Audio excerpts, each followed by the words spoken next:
Studio kiyyaa yookaan keekee.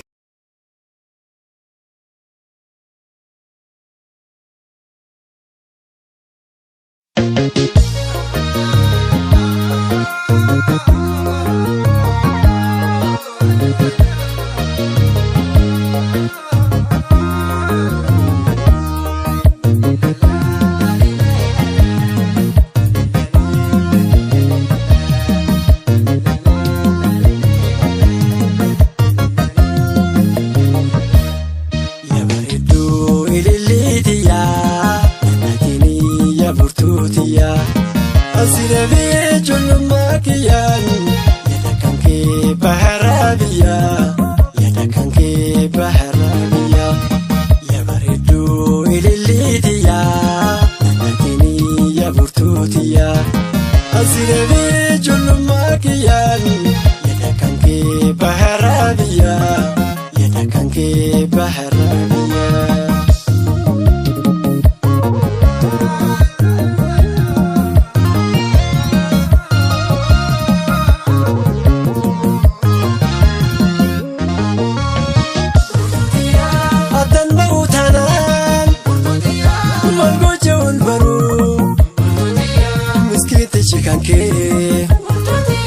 Malif simararu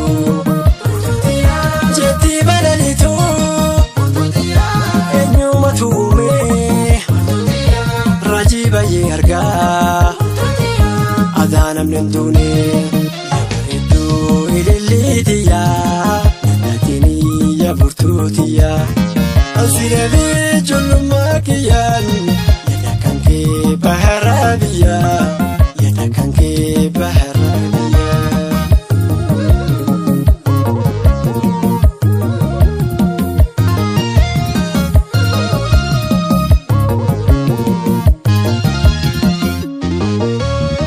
Sololiyan nalekalle bufatunyata namni silali hundi anaftilata humna maaliin morkadhare ani yessa maratu nafa keessan warri keessan hiree kiyyaas rabbiin guddaan inuma beeka warri kan kee hiyyummaa koof ana keekan si gurguruu fedhan abboon bargamatti murtotiyyaa kanaaf na mararti erga deemuuf murtee nagayatti namuma naan jedhii bilbiliiti bilbilli koo du'a sagal dhumtee 12 an kophaafus geggeessan kee 12 bilbilli koo du'a sagal dhumtee 12 an kophaafus geggeessan kee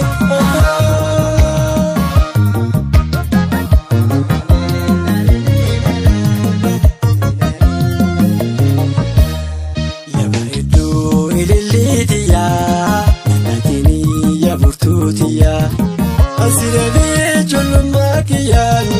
yadakanke baharabiya yadakanke baharabiya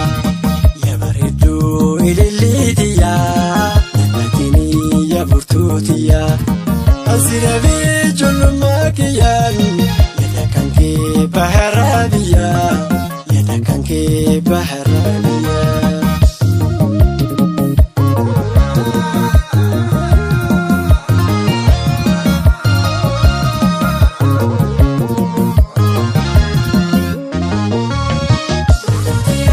Ososi ergade nafkutamte fedin hin marate biti maf marate jedhi addunyaa wal falla rabbi maf taasise deemsa dhiyaate moo maaliif nanaasise yabaredu ililitiya nakini yaburtutiya Asirabe julma kiyan yadakanke baharabiya yadakanke baharabiya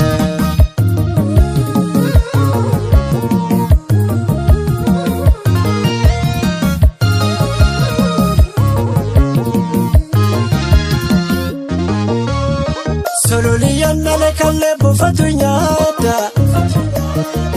namni si ilaalle hundi anaaf laata humna maaliin morkadhaaree ani yeessa maratuu nafa keessan warri keessan